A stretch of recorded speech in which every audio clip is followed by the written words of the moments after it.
On today's episode of Beauty Behind the Brand, we have Erin Taylor. She's coming all the way from Oregon.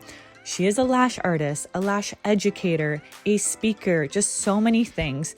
We talk about so many different topics when it comes to the lash world. We talk about how it's hard sometimes to build a clientele, but how sometimes being the most authentic you is the most important. Having quality over quantity, building a really sustainable client base, creating also a spa menu that just works for you as well as your clients' needs.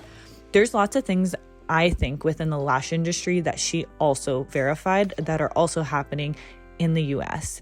And some of those big things are how we need to get out and actually network. She dropped some amazing different guest speaking opportunities she's had, as well as some upcoming events. And we're going to put all the show notes below as well, so you can make sure to follow Erin, as well as some of these amazing places that you can find her in some of her speaking engagements. Awesome. So we've got Erin here. I'm excited to have you on. Like I said before the call, we've had people ask to have you on. Our team as well of Beauty Behind the Brand was looking at your profile and just following you for a while and was like, okay, we've got to have you on.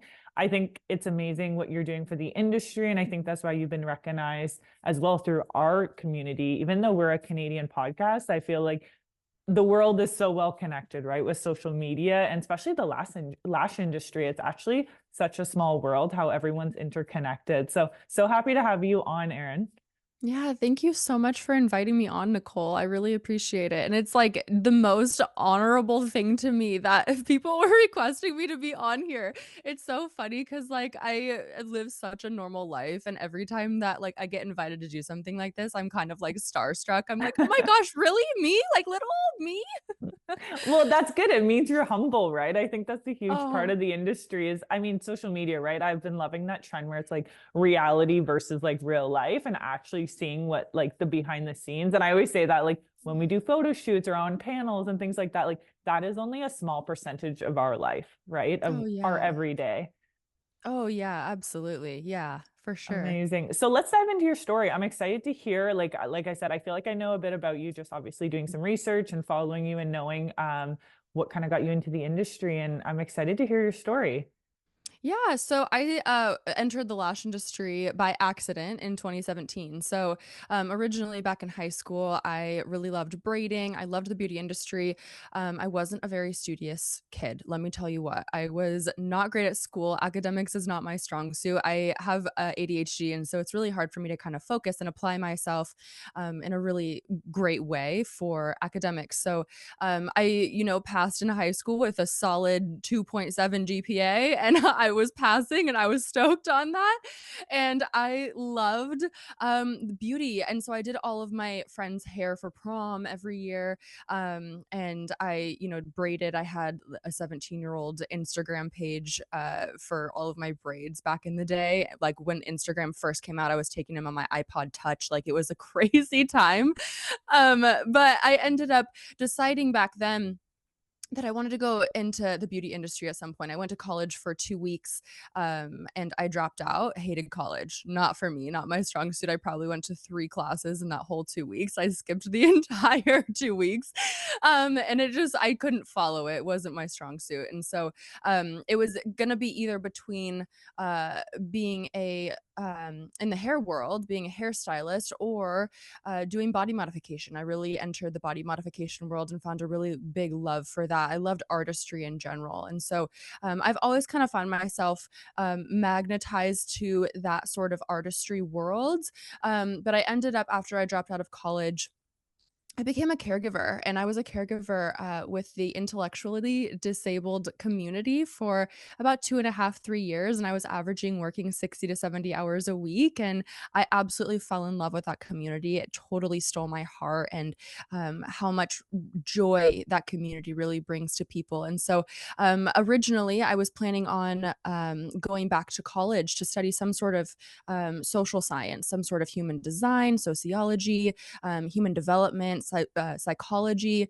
And as I was exploring that option of going back to college for some sort of social science like that, My mom gifted me a full set of lashes for my birthday, and I ended up getting a full set of extensions.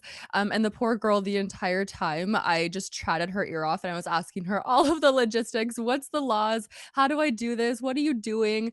The entire time. And within 2 weeks of getting that extension set, I enrolled in beauty school and I became a lash artist. And I just knew that I was going to be going in that direction from then on. I fell in love with it. So ever since then, I was 20 years old at that point. So going into beauty school, I knew that I wanted to be a salon owner. I wanted to take it to as far as I possibly could take it. And yeah, here I sit, nearly 7 years later, and we've really crushed all of my goals. It's been an incredible journey.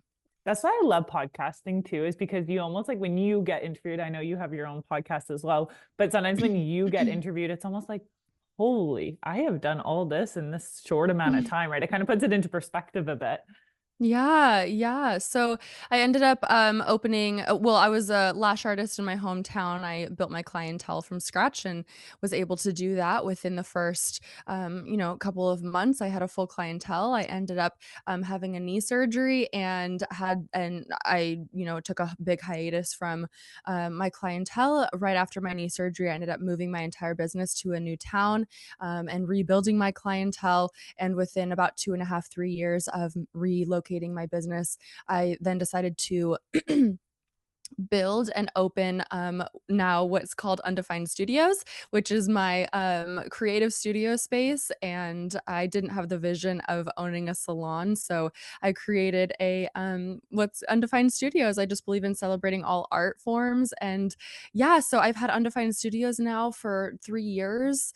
We're about to hit our 3 year mark. We've been nominated for best in the Willamette Valley all 3 years. We've been fully rented since day one. And yeah, like you said, I have the podcast with a co-host of my beautiful friend Tress, and it's going so well. We absolutely love the podcast there. It's called the Lash Extension Podcast.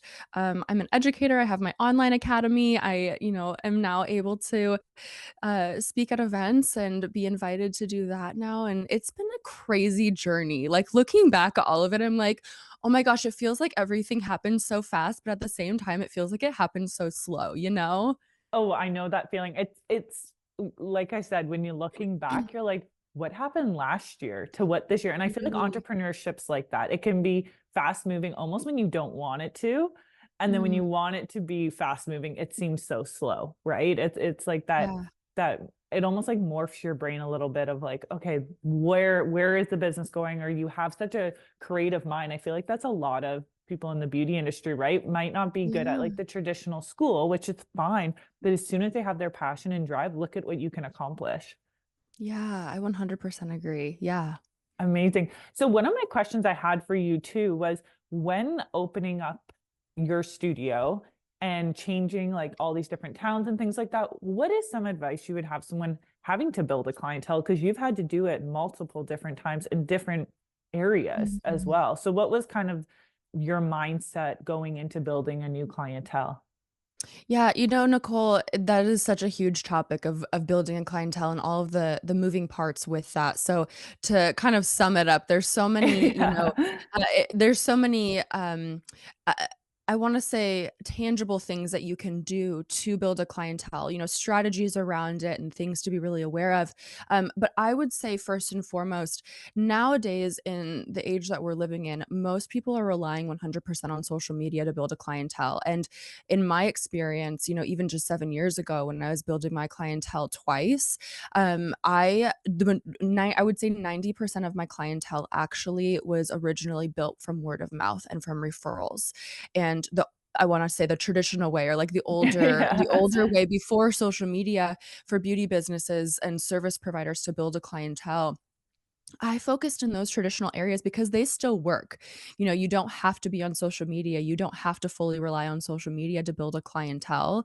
You can, you can do it traditional ways too. And so, for me, I had a really solid referral program, and I just was very honest with my clients. And I was building my clientele, and I was like, "Hey, if you know of anybody, I'm building my clients. I want to offer you and your friend a discount if you are able to, refer any of your friends and family to me." And It was organic. The other thing that kind of dovetails with that is really focusing on your craft first and foremost. Naturally, your work is going to stand out more if you can offer something that your neighbors and your lash artists next to you aren't offering or can't offer.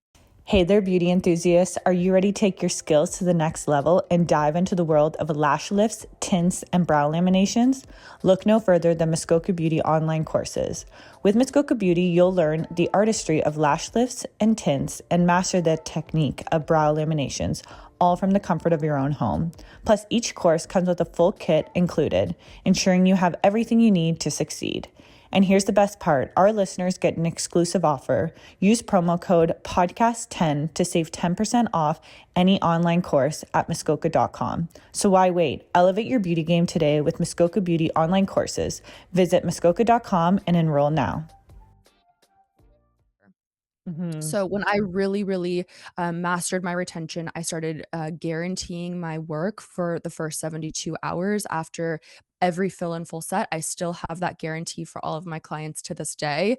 And I, was able to do small things like that I could prove to my clientele that um, when they got into organic conversations with their friends about their friends' lashes, and their friends were complaining about their lashes, and my lashes are all falling out, or my lashes never last this long, your lashes always look good, then naturally my clientele was able to be like very proudly like, I never have that issue with my lash artist, you should go see my lash artist. And so um, I was never asking my clients to sell for me.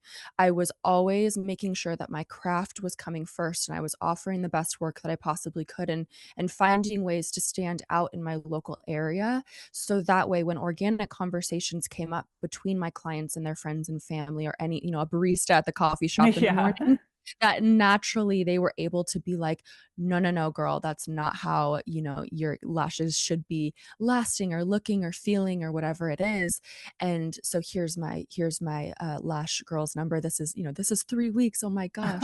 And That's they amazing. they were able to do things like that. So I would say that naturally my clientele built organically for a lot of those reasons. So if you can focus on your craft, especially, and ways that you can stand out, and find unique ways to service your clients first, and not look for, money, hmm to me that stands out the most, because at the end of the day, fills pay your bills. It's not the full sets. You don't want a huge turnover of clientele. If you have all full sets all day, sure, that's nice, that's a nice cash injection, but at the end of the day, if you have no returning clients, then you're going to have to constantly be grinding to find new clients. As where if you can really focus on servicing your clients well, and maintaining your craft and giving them an amazing service every time, then they're going to stick with you, and you won't have to always be trying to build a clientele in the future. And your value as a lash artist and what you can charge goes up as well. Oh my gosh, that was gold. I feel like so many things in that is the biggest thing, is I feel like people always just want like to outreach to new clients. It's like you really need to nurture those relationships you already have. And like you said, you're not selling to your current clients, but you're really making it so, like, why wouldn't they tell their best friend, or why wouldn't they tell a Mhm. stranger to go to you? And we're in a very small community here where I live, and we were one of the first spas to ever have lash extensions, and it was like very much word of mouth. I Wow. kind of started I started my business in 2015, and Instagram was just kind of up and coming at that point too. And I was like, the target market, that's the other thing, is looking at that target market. What does that ideal client look like for you? And really diving into that when it comes to pricing, your style, the products you use, like your aesthetic of your actual like studio, right? Like I think that's something else that people are almost scared of like really niching down into that and being okay to turn people away. If, like, let's say you're a classic girl and your client's wanting like a mega volume and that's not your expertise, that's okay to refer them even to someone else. So then you build that Absolutely. relationship with another lash artist. Absolutely. Absolutely. Yeah. Integrity goes a long ways. Exactly. So what are some of the other things you were kind of implementing that made you stand out compared to other lash artists when you were starting? Like, obviously, I feel like we all kind of do our own little like market research of what's going on in the industry, but like what was like some of those huge things? Like, I love what you just said about the retention policy you had of like, did you say it was 72 hours? Yeah, 72-hour guarantee. Yeah. Yeah, that's amazing. That is like such a great customer service. And also, I also think of myself as a client as well. Like with entrepreneurs, I feel like it's really hard to almost flip it where it's like we know what we want as the entrepreneur or the business owner, but it's like, what are the questions the clients are wanting, or what is the problem we're solving for Mhm. them? So what was some of the Yeah. things that you implemented in your business that made you stand out in the industry? Yeah, I really like what you just said there, Nicole. That's really important to understand is from the consumer's point of view. Lash extensions, unfortunately, do have the stereotype or like the rumor that they don't last. And so a lot of people are really afraid to invest in them because they worry that they're not going to last, they're going to damage their natural lashes. They're going to be a fun thing for a minute and they're going to spend a bunch of money on something that's going to only last a few days, right? So for me, it was kind of and it was really important for me to serve my clients well integrally and for them to know that I care about them. I care about the work that they're actually receiving with my 72-hour guarantee in reference to that. And so if I can remove the risk and the fear from my clientele in any way, that's just removing one blockage of them booking an appointment with me. And so if you think about it, anytime that you buy a piece of clothing, say for example, you go to a retail store or you buy it online, whatever it is, and you're like, I really want to buy this thing, but I'm not sure it's going to fit me really well. I'm not sure that I'm going to really like it. I'm not sure it's going to fit my body type really well, if it's going to be really flattering on my body. And so the first thing that you're going to ask is you're going to ask, what's your return policy? Okay. Because if they say that you have a 30 day guarantee or a 30-day return policy, then you're going to be like, oh my gosh, the risk of me buying this and giving you money right now to purchase this is out the window. Like, absolutely, here's my money. Let me return this if I don't like it. I will say that I am the person that 9 times out of 10, I love that guarantee and that return policy, but I am not the person that ever returns it. Like, I never Yeah. take the time to Yeah. actually do it. I never, but for me as a consumer and for the majority of people psychologically, if you just have that guarantee, it's removing any blockage for them to actually move forward with booking an appointment with you or choosing you as a service provider compared to another service provider down the road. So I find ways when you're talking about ways to book with you and finding ways to stand out. When I go down my booking site and my booking process from start to finish, as I am going through that, I'm looking at from a consumer's point of view. I'm kind of role playing here with my own booking sites, my own automations, my own websites, everything, my social media, how a consumer could translate and interpret my social media. I'm looking at it from a point of like, where would there be a catch up for my client who wants to book an appointment with me to stop scrolling and to stop booking an appointment with me? And I want to find ways to make it as seamless as possible for them to move forward and book an appointment with me. So, for example, I don't take deposits, I do a card on file.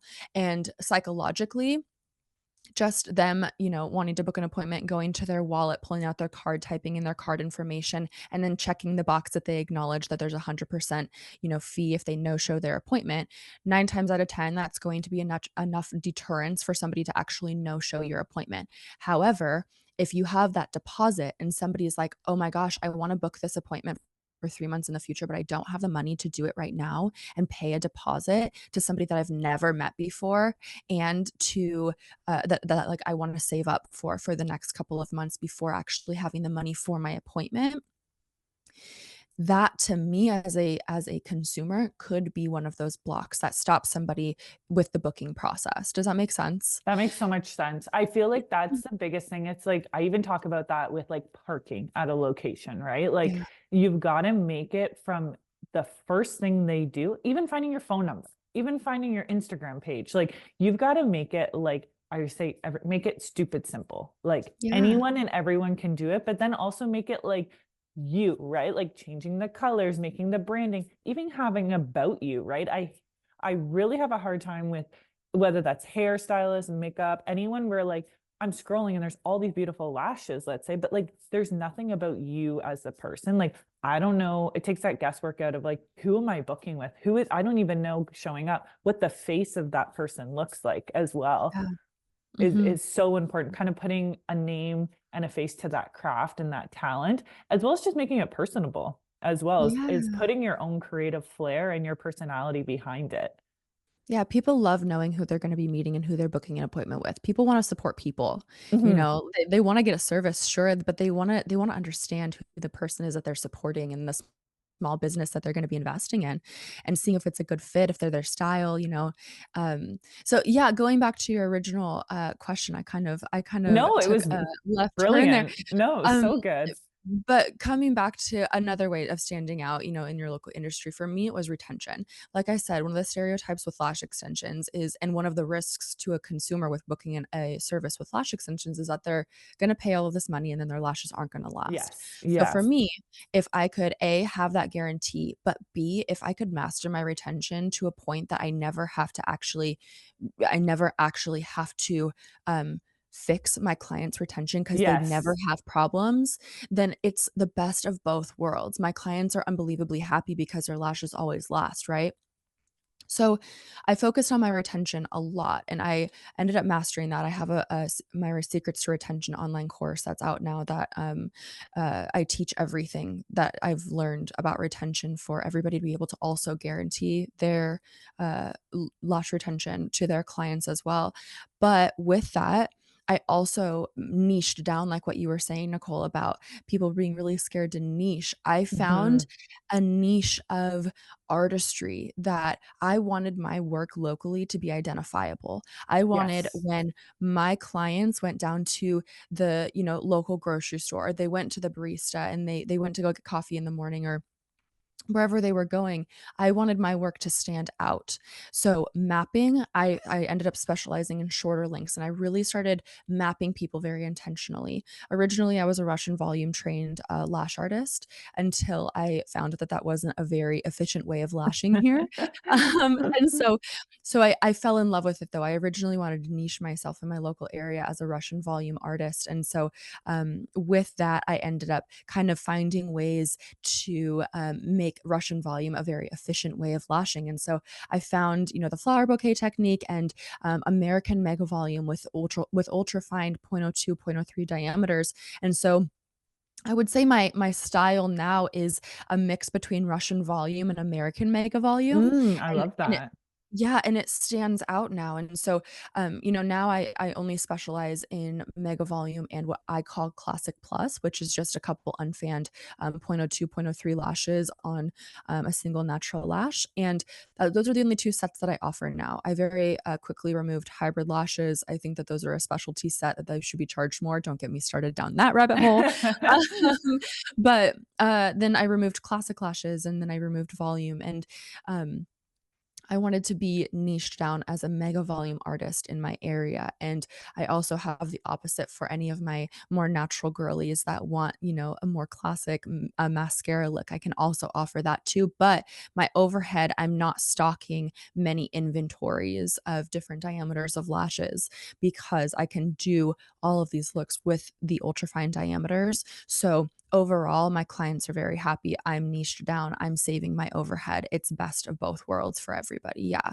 So, I mean, there's a lot of ways I think that anybody can, um, if I'm talking to the audience listening right now, and if you want to find a niche or you want to find how you can, excuse me, stand out in your local area, think about your skill set. Think about what makes you different. Like, I'm tatted from head to toe. Like, I am not your traditional, like, beauty looking service provider. And so my style is very, I like to call it chic grunge. So it's blacks and whites. If you visit my page, you'll see my logos in traditional, excuse me, old English, like traditional tattoos, and like my style is very edgy, you know, and so I know that that's very niche. Some people are not going to be attracted to that type of service provider. So I would really encourage anybody listening, find what makes you stand out. Everybody is going to stand out in their own way and have their own skill sets based on life experience, their natural gifts, their natural skills, their natural personalities, the small quirks that make you you.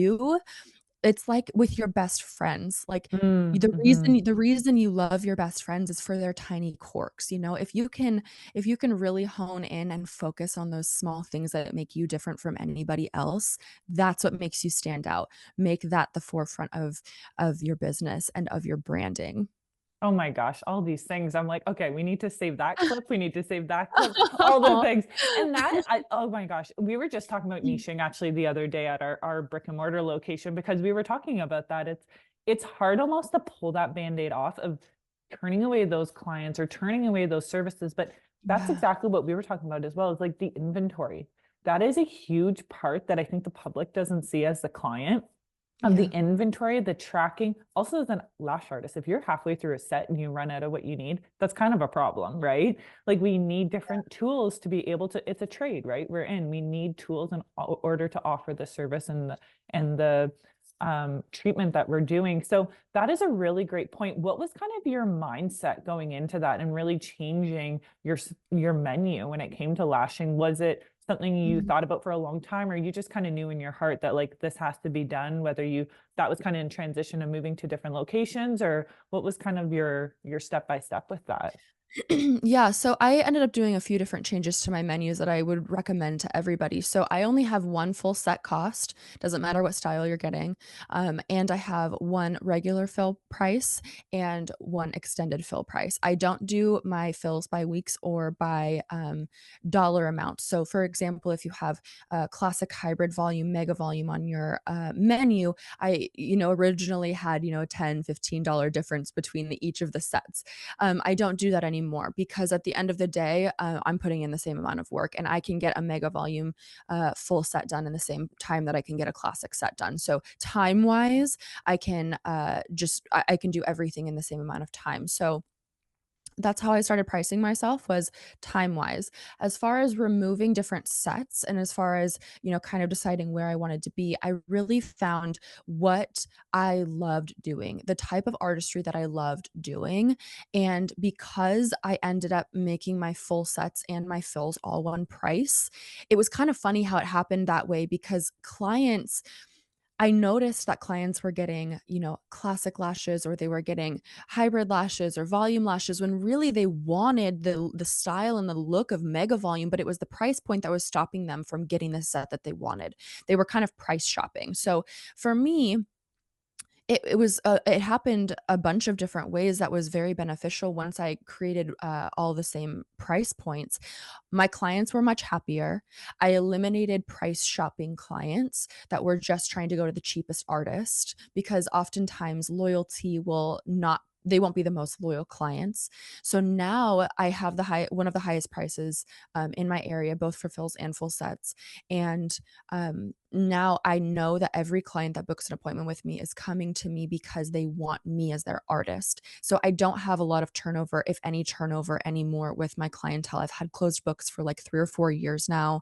Um, my clients don't leave because they're choosing me as the artist, which is what you want to be focusing on. So there's a reason to niche down the style that you're best at, the style that you want to be doing the most, and that you think that is your strongest skill set, and that you genuinely would love to fill your books with. If you could look at your schedule every day and you see, that this one set of lashes is booked all day, what would it be? What's going to be the happiest style that you want to be doing all day, every day, you can't get enough of, and focus on that. Only market that type of lash on your social media because Mm, that's the type of mhm. clientele that you're going to be pulling in. So, originally when the first thing that went on my schedule was hybrid lashes. In America, I was originally taught, hybrid lashes to be a mix between classic single lashes, point 0.20, point 0.25 back in the day. Lord help us. Yeah. Lashes and, volume and, 3, 4D, volume, point oh 0.07s, point 0.05s, point oh 0.06s, and you mix fans and single classic lashes, and that's originally how I was taught. I've heard it a few different ways now how people are taught to do the hybrid look, but um, back then when I was doing that, for that one single set, I was stocking two different diameters of lashes to do that one set. Overhead wise, that didn't make sense to me, and if I'm being quite honest, the majority of people that were scheduling hybrid lashes actually wanted volume, but they were the price shoppers of volume sets. Oh, I So agree 100% to so that. and I remember, every time that they would come back for a fill, one eye would have less fans than the other eye, and so the amount of math and the amount of mapping that I would have to redo every single time, I believe it's a specialty set. I think that it should be charged the most just for the overhead that we have to stock for it and the amount of time that we have to spend, remapping everybody for every fill. Um, that's a conversation for another day, like I said. Oh, Look, oh my gosh. I ended up talking about it anyway. No, no, Um I feel like no, exactly how you said it and like left it at that point. I was like, girl, I know what you're talking about. Yes, yeah. So it was funny because that once I removed hybrid lashes, I put all my clients on notice and I let them know, hey, you can either go down to classic lashes and a classic style, or we can bump you up to a light volume set. And the light volume set looks identical to a hybrid lash. It's just at the volume price. And so there was no change in the set that they were getting if that's what they wanted. But now they were able to actually get what they really wanted.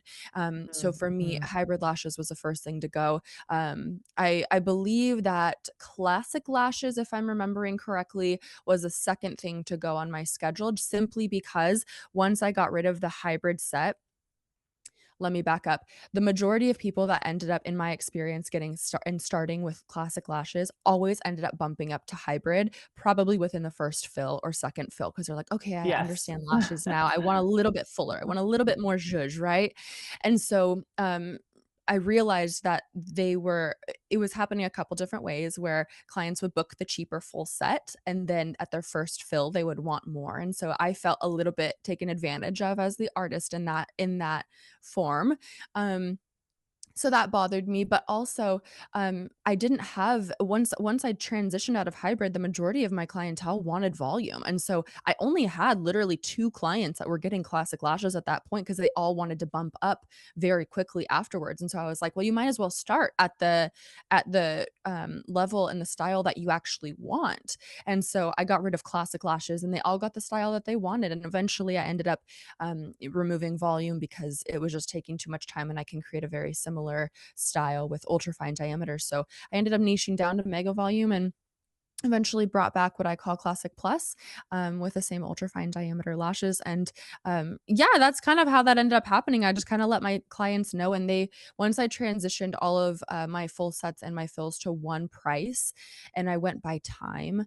It made everybody's lives so much easier. It made my questions that I was getting asked, okay, I want to reschedule my appointment, but it's, 2 weeks and 4 days instead of 2 weeks and 3 days. Is that a 3 week fill or is that a 2 week fill? Like things like that it's complicated. If you can simplify and make it more convenient for your clients to book appointments with you, it just makes everybody's lives so much easier. So yeah, that's how I ended up kind of going about transitioning my menu. And a couple clients fell off. That's natural. Every time that you're making changes and adjustments and updates in your business, price increases, transitions in any way, there's a couple clients that you could maybe lose, and that's okay. I filled those really quickly with another person that was coming to me to be a loyal client to me, and that's just how I look at it.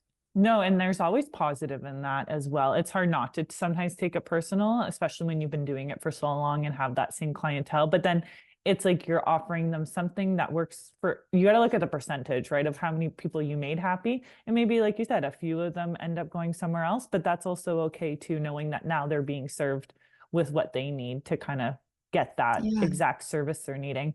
Now, let's talk about, I feel like there's so many things to talk about as well. I love all Yeah. the points in the business side, what we were just speaking about, because there's so many things when it comes to, yeah, like price increase, narrowing down your schedule. Even like I know when I was a service provider doing lashes, I was like, oh my gosh, I have all this specific type today. Also, we do lash lifts and tints as well. So there's like Yeah. pros and cons of all of them, but there was always times, or even the client, right? It's like if you see the client that you really don't enjoy spending that hour to 2 hours with, Mhm. that's also sometimes difficult too. If there's situations or someone who always complains, or there's just difficult clients, sometimes getting rid of them is also hard, but it's also rewarding at the same time to know you could get someone in that is going to appreciate you. Yeah. That's a whole other topic on its own too. Yeah. But let's talk about your actual studio. Let's dive in a little bit more on that and what like space you've created. That's just I like I said, I haven't seen it in person obviously, but on Instagram it just looks amazing. And like you said, it is so you. Like you've niched it. It's beautiful. I feel like it's such a great space. So let's talk about that a little bit more. Yeah. What about it do you want to know? So let's talk about like how you created kind of how you came up with the idea, like the concept of it, and Mm. where you wanted to make it like a space for others to come and not just make it kind of like that traditional like spa or salon vibe. Yeah. Like I said, I kind of look at myself as the edge of beauty, like I don't look like the traditional service provider in the beauty industry. And that's subjective, everybody, there's diversity everywhere. And I don't want to minimize anybody else's style or, who they are. That's not how I mean to say that. But I just know that lashes in general is very unique to the beauty industry. The people, the community of lash artists, they're the most beautiful people and it is so diverse. It is I like to refer to the lash industry as like the gray area of the beauty industry because it doesn't quite fit in hair, it doesn't fit in necessarily in skin and nails. It's very much its own world, the lash industry. And so um, when I was considering, opening a salon, it didn't align with my vision for a space of a studio that I wanted to curate for myself and for other artists. I wanted something that was going to stand out, and so I also believe in celebrating. Creativity in all art forms. And I wanted a space that celebrated kind of everything that I believe in. So, like body modification and tattoos and permanent makeup and or tooth gems and teeth whitening and body sculpting and contouring. Like there's all of these services that really don't have a place, like Mhm. they're in the beauty industry, they're in the service industry, they kind of fall in this gray area of service providing. And so I was like, "Oh my gosh, this is where I fit in. This is like my style. This is what Monarch Lash Co means and is fitting in."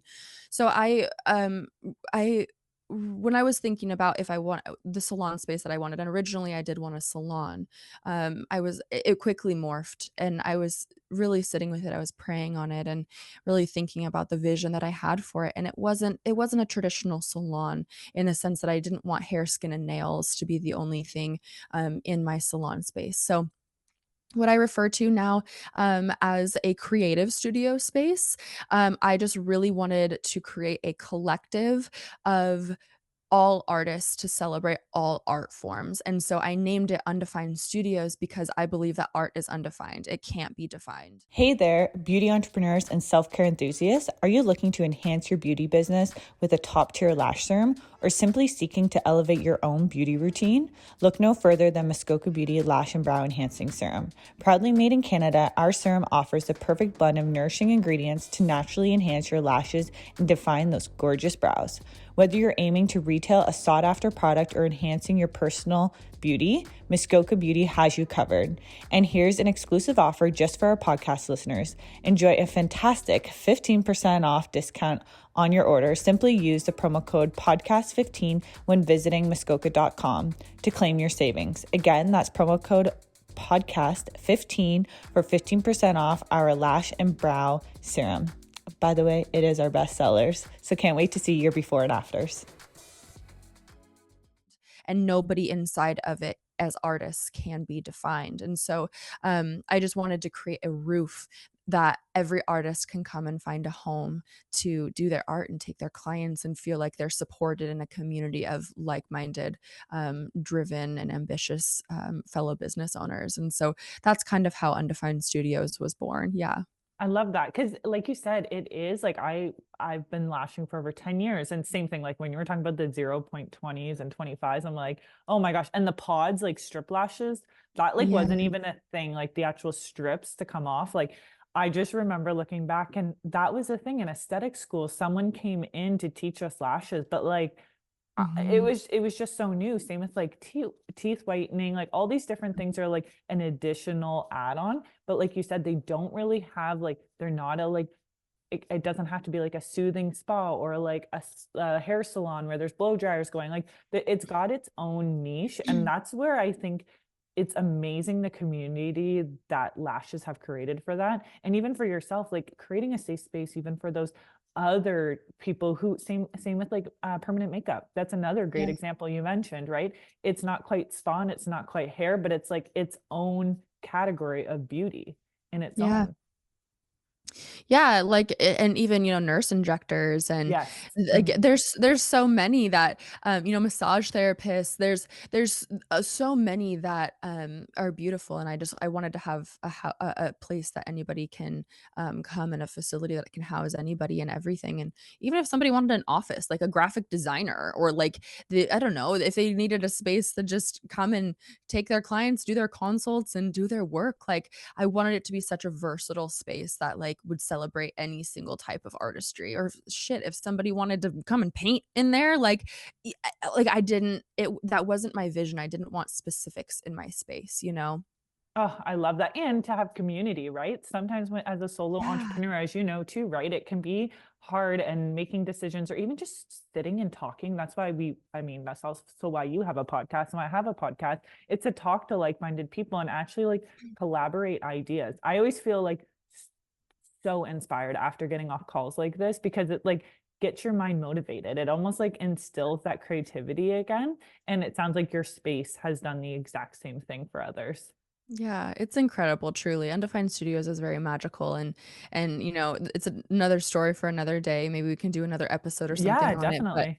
I ended up we built it from the ground up. So I took a huge leap of faith on that space and I had written out a manifestation list of every single tiny aspect and detail that I wanted in the location and I signed into the lease to build it from like literally it was a concrete slab on the ground. So I had nothing to reference off of what it was going to look like other than an architectural drawing, a mock-up for what the building would look like. And I just took a huge risk and it was absolutely every single thing on that list that I ended up getting. And it was totally by happenstance. And I don't believe in coincidence, but it was magical. And I signed the lease on August 11th, 2021 at 1:11 PM, and then we got the keys, on December 11th, 2021, same around the same time. I don't Oh think it my was exactly goodness. 1:11, but, like, there was so many signs and just magic that's filled this space, and,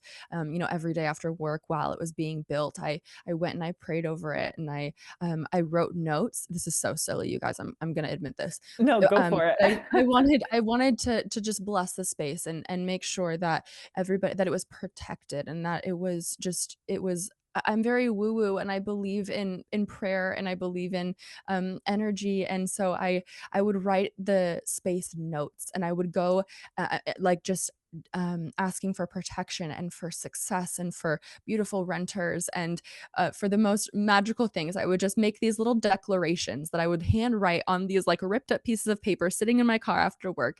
And it was like a construction site, right? There was not a building there. It was all like dug up dirt and fences and it's nothing pretty. Construction's awful. It's ugly.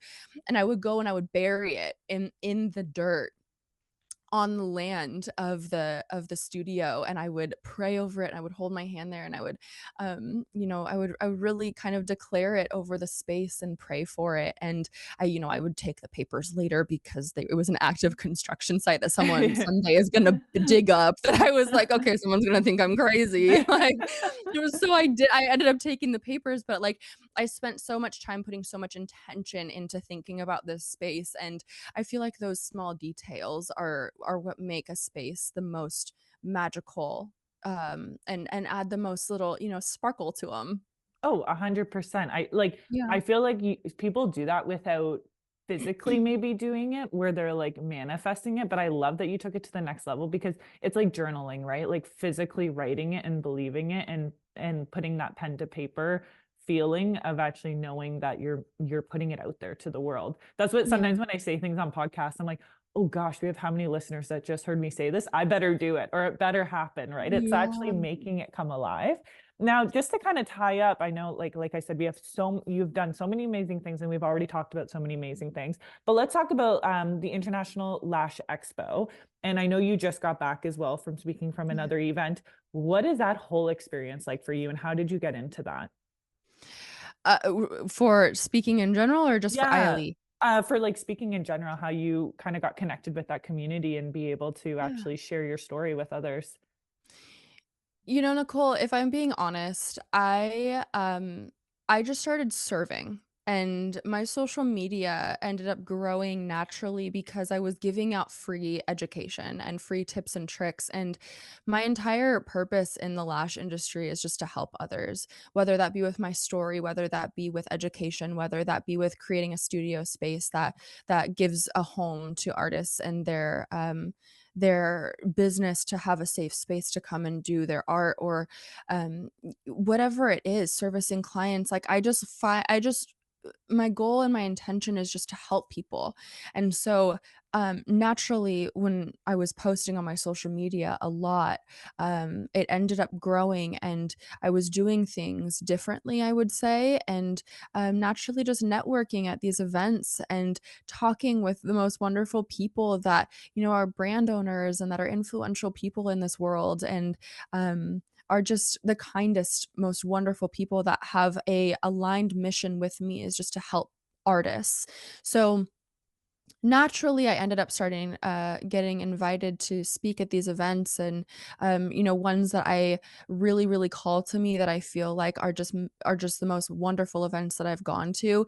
I've reached out to them and the owners of those conferences and asked if they had any space for speakers, and kind of uh, requested, I suppose, if I Hmm. could do Hmm. that. And so, but I would say the majority of the time I've been asked to speak at these events, and it's been the most incredible thing. I really believe in networking. I really believe in these conferences. I really believe in the power of having community around you, and to be able to meet fellow lash sisters and brothers, and feeling not so alone. You know, the lash industry, or being an individual service provider, can feel very lonely at times.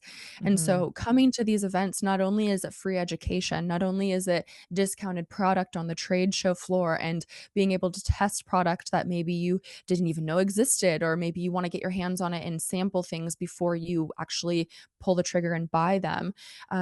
But you also get to you get to ask questions. And every single time that I've left one of these conferences, I've left with, like you just said about these podcasts, I leave so inspired. I leave like there's a spark that I'm like, oh my gosh, I'm reignited in this industry. Like I feel so much more. I want to say the word moisturized. I don't know why that's coming to my Yeah, mind, yeah. but No, like I know what you it mean. Yeah. feels it feels like it's just added so much fire to my soul, and like reminds me how much I love this industry and the reason that I'm here, and it kind of reminds me of my purpose showing up to these events. And um the people, I think that you know, everybody's introverted, everybody is quiet. It's so scary to meet new people, it's scary to network, it's scary to put yourself out there like that. But I promise you that every single person there feels the same, including the speakers, including the brand Hmm. owners, including everybody. I promise you, it's the most um what's the word that I wanna say? I am unbelievably exhausted afterwards, just with how much social battery I'm very introverted, and my social bandwidth taps out very quickly at these events, but it is the most rewarding, wonderful, wonderful thing. And I look forward to them every single time that I get to, have the privilege to go to any of them, and I would recommend them to every single person that could ever attend them. Oh my gosh, and they've grown so much. Like, we've had a couple Yeah. guests on as well, and I've been guests on podcasts that have had these events. Most of them are out of the States. We do have a few here in Canada, but that was the biggest thing, I think, after the pandemic, and that was where it was, like, starting to get out and about again, right? Actually getting out and socializing with people, getting out to actually do public speaking events, and that's where I love what you just said, is everyone else feels the same going to these things. Like, it's even when we used to do the trade shows here in Toronto and Vancouver, we were the booth, like we were the vendors. And Mhm. I felt the same way, that kind of like fire in your belly, but then you're also nervous. It's like a nervous excitement, right? Your body Yes. doesn't know the difference. So trying to Yes. fuel that as like excitement, but also take another lash person or reach out to someone on Instagram that you know and you've Yeah. always wanted to meet in person. We've done that with some of our spa mentor groups as well, is actually like bring a buddy with you if you do want that person maybe you've never met or connected in person before. Yeah, it's really cool now. A lot of the lash conferences that I've been going to, they started implementing things for people that have come alone. And like a lot of them are asking, did you come alone? Or, at LashCon, are you familiar with LashCon? Yes, yeah, yeah. Cool. In Anaheim, California, every fall, Paul and Tess do LashCon, and they have an app. And so on the app, it says, "Are you alone?" There's like a group chat, like a community board, and everybody teams up on there. I love reading the community board at that conference because everybody is like, "Hey, I'm here alone. Does anybody want to come get dinner with me? Does anybody want to come to the bar with me? Does anybody want to walk around the trade show with me? Does anybody want to get ready together?" Like, it's just the smallest things like that, that even if you come alone, even if you don't have a buddy that comes with you, if you can find a lash bestie that wants to come with you and room with you, even better. But even if you come alone, if you don't have somebody like that, you will find other lash artists there that are alone that you can team up with and you can buddy with, and you can create honestly lifelong friendships from attending these events. Like, there are so many friendships that I have now of just the deepest, like, true sisterhood friendships that I know they'll be at my wedding, like, Oh, I love that. way, way beyond business and work and lashes. Like, they're my true friends now. And I met them at conferences, and it's just the most amazing experience if you're open to it and if you allow yourself to be vulnerable, and you come in with the intention to meet new people and to network and ask questions, and just honestly put a fake boldness on for a weekend, and just put yourself out there and just make yourself talk to people even if it's uncomfortable.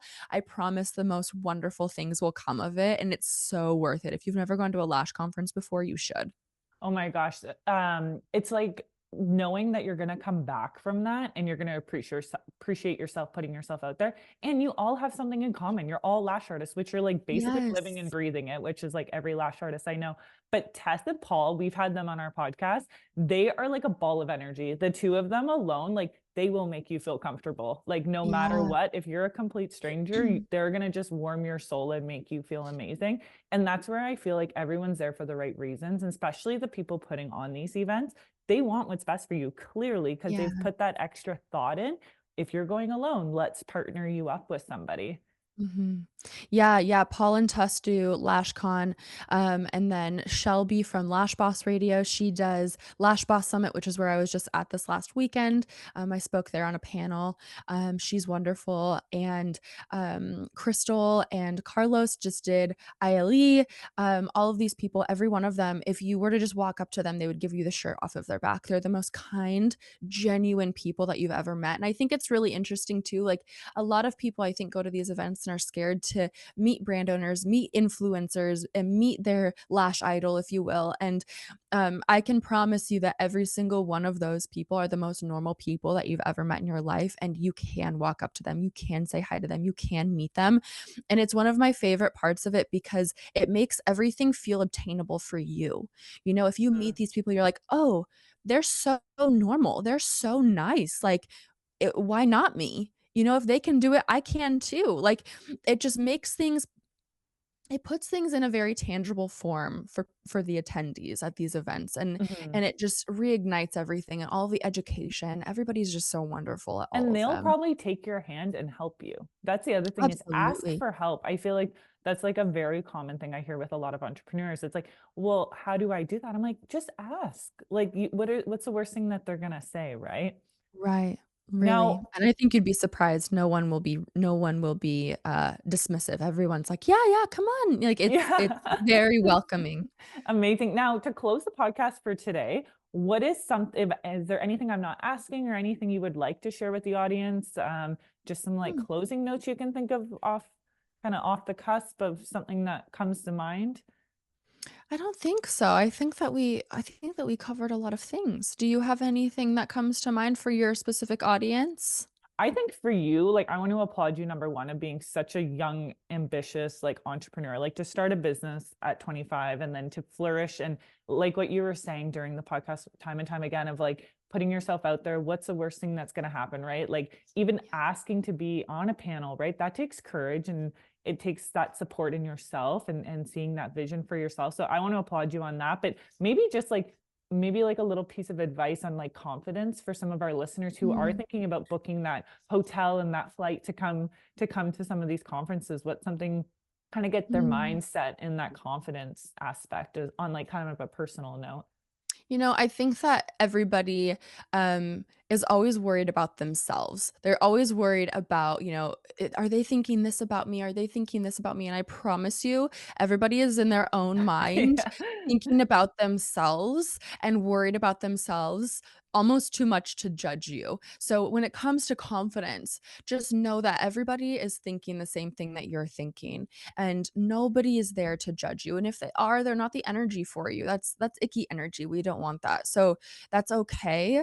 I think that allowing yourself to be vulnerable and continue to have people validate for you how wonderful you are and that you're accepted as you are. I think naturally confidence builds with creating those um, repeated I want to say repeated validations, but that's not the right word. It's repeated um reminders, and it's a repeated commitment that you continue to show up with and you continue to be consistent with, and it will naturally build confidence for you, and it gets easier the more you practice it, and then confidence and momentum will push you forward and continue to get much easier, and sooner or later, probably a lot faster than you think, you'll look back and be like, "Oh my gosh, why was I so timid? Remember that time that I was so timid and shy?"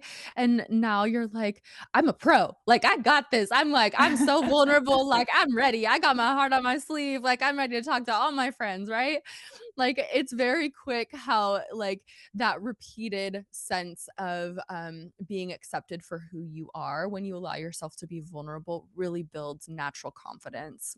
So Oh I would my encourage gosh. you to do that.